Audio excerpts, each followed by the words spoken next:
All right, guys, welcome back to another Opera Omnia video where we have the translations for the OPOP that just got released not too long ago. Shout out to Zeta Kai for the translations for this video. So, as always, if you guys enjoyed the video, you already know, like, subscribe, do all that good stuff. And let's go ahead and jump into it. Let's talk about what was said during the OPOP video. So first off, they talked about the Transcendence 8, which will be released alongside with the Laguna BT and LD and the Terra BT. So for the left side or the left gate, we're going up against the Beatrix event boss. There will be 2 present. And the orb, the way to increase it is when the boss acts while a debuff or a gold frame debuff is active on it.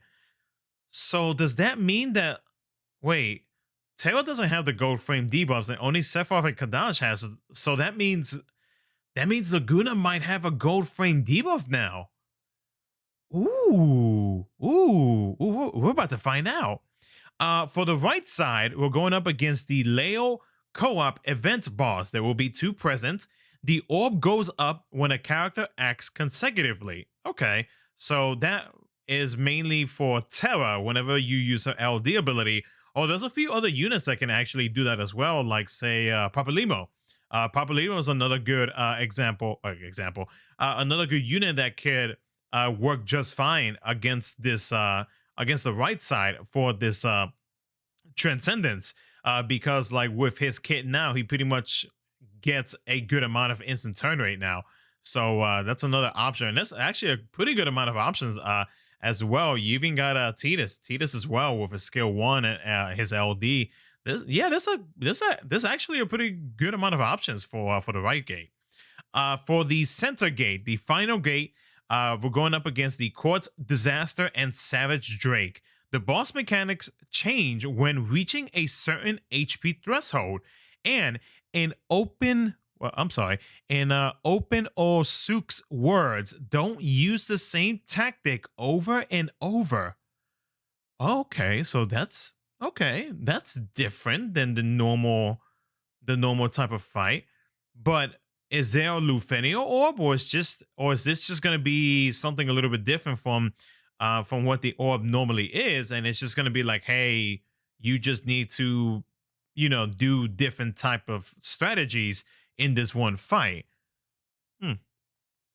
Okay. I mean, if they're gonna do something like that, I mean, that's fine. At least they're gonna change something up. But I don't know if I'm wondering if there is still going to be a Lufenio orb.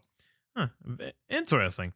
All right. Laguna's BT and LD. Now, of course, we don't have the percentages or anything like that. This is kind of like the basic of basics for all of the information for the characters that were mentioned in the OPOP video. We'll have all of the full information once we start getting like showcases, which most likely they will start tomorrow morning into tomorrow night. And then, once the actual events, banners, and all that good stuff gets released, when is it? Late Thursday night into Friday morning. That's when we will have everything that we are wanting to know.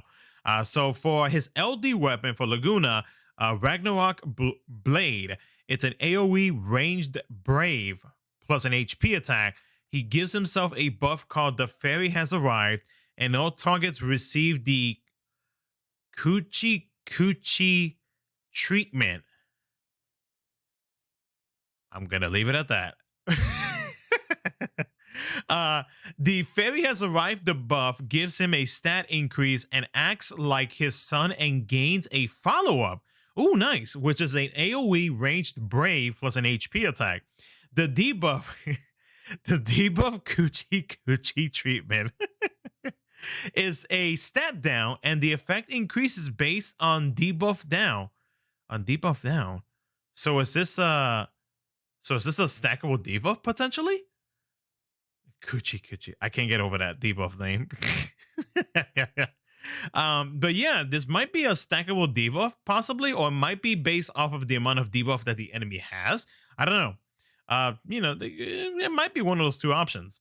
His BT, which is called Desperado, which I think somebody told me was based off of the City 12, or the City 012, however it is people pronounce it. It's an AoE ranged Brave plus an HP attack, and all targets receive the Gold Frame Desperado. Nice. So Laguna is going to be the third character to be getting the Gold Frame debuff. Very nice.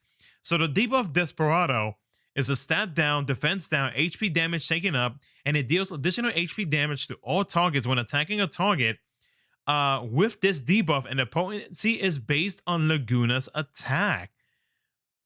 Cool. And then the BT effect, the party gets stat up and effects increase based on debuff count. Okay, well that's simple. That's easy to do. Cool. Okay, the President Laguna skin, he even has a ring on it. He even has a ring on it. Oh, so that's what that skin is all about. I think some of you guys already told me in the comments from the OPOP reaction video that I did not too long ago as well. Like I said, like I mentioned in that video, I've never played 8. I know some of you guys might tell me to play 8. Believe me, I would love to play all of the Final Fantasies, but I ain't got time like that. Yeah, so yeah, you guys told me that it was based off of whatever it is that you guys told me in some of the comments already that you guys have told me already. So and then with that, Terra with her BT plus, and she is getting a rework. They are giving her an HP damage up effect to her effect, to her BT effect. Okay, so is that the only thing that she's getting, or is she gonna be getting anything else? Is the question. I wonder what her rework is gonna look like. I wonder what her EX is gonna look like. Oh, she gonna be nasty. I feel like she's about to be a powerhouse now. A magical DPS powerhouse. This is gonna be interesting. Irvine, who is gonna be getting the intertwined wills for the month of August. His LD alternative shot to himself. He gives a buff called the Path I Choose. It increases +1 duration to self. Oh, okay. So he extends his buffs by +1, right? +1 duration to self buffs. Okay. Instant turn rate does not count towards the turn count. Brave attack becomes dark ammo, and his HP attack becomes pulse ammo. The buff that he grants himself gives him an increase in stats. The dark ammo is an AoE ranged Brave plus HP attack, and all targets looks like they receive a debuff called Dark Shot. And Dark Shot is stats down, which we don't know exactly what it is. The Pulse Ammo is a ranged Brave plus HP attack, and it deals splash damage. So that's pretty much all we know about Irvine. And then finally, for Alice's LD. So her LD ability, which is called Fletch and Country. Okay, I am not even going to try to pronounce that. So it's a ranged Brave plus HP attack, followed by another ranged Brave plus HP attack. All targets get a Fire, Thunder, Earth, Wind, and Peril, and a +1 duration to dual cast. Ooh. And then to herself, she grants a buff called how do you pronounce it? Eurosia's sword. Yeah, that. Jesus. The buff gives her a stat up and a max Brave base Brave heal when dealing crit hits. Oh, she gets a cative effect? No way.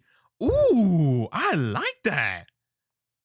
Oh, that is great. Ooh, yes, that's gonna help her out a lot, actually. Ooh, Eosias. There you go. That's how you say it. Jesus, I don't know why I was saying. Oh, it's because the E wasn't in there. So yeah, Eosia's sword. Oh, wait. So is that a buff, or is it gonna be an overhead? I don't know. It must be one of the two. We'll see. I guess we'll find out the closer we get to her initial release. But a max Brave heal when dealing crit damage. Kate Sip effect. Oh, that's gonna help her out a lot. Oh, I can't wait now. The jeweled cutlass short sword skin will be available to purchase, and I believe that comes out alongside with Alice's release, if I remember the date from the video correctly. And then alongside with the reruns of the Sunflower Rod and Hibiscus Bow. Nice, very, very nice. Cool. Okay, so I am, like I mentioned in the previous video, I'm definitely excited for Alice. 1000%. I can't wait. I can't wait. It needs to be next Friday already. I am super curious about how how Laguna's gonna work actually. Like I've never really used Laguna. And like I said, I've not played 8 before. But I am very curious to see how he is going to play now. I'm really curious to see how they're going to treat Terra with her BT plus and like her rework. Like I feel like she's about to become a monstrous magical DPS unit. Now that we are in the Crystal level 90 area, we have BT plus and so on and so forth. And we have ultimate weapons too. Ooh, and wait a second. Is he short sword or is she magical? Because I'm thinking ultimate weapons. Because if she is short sword, then ooh, do I have a showcase? Because she's gonna be I'm gonna have to check after I'm done recording. But yeah, let me know what you guys think. Let me know what you guys are most excited about. I'm actually kind of curious about the final gate in the Transcendence 8. The whole don't use the same tactic over and over. I wonder how that's gonna work as well, because I'm wondering if like one there's gonna be a Lufenia orb, and if there isn't, like how is this fight going to work, or how difficult of a fight is this Transcendence going to be? But we'll see. But yeah, let me know what you guys think in the comment section below. What you guys are most excited about that is going to be coming out here in the next 2 weeks for JP Upper Omnia. And yeah, if you guys did enjoy it, like, subscribe, do all that good stuff. Thank you so much for watching. I'll catch you guys in my next video.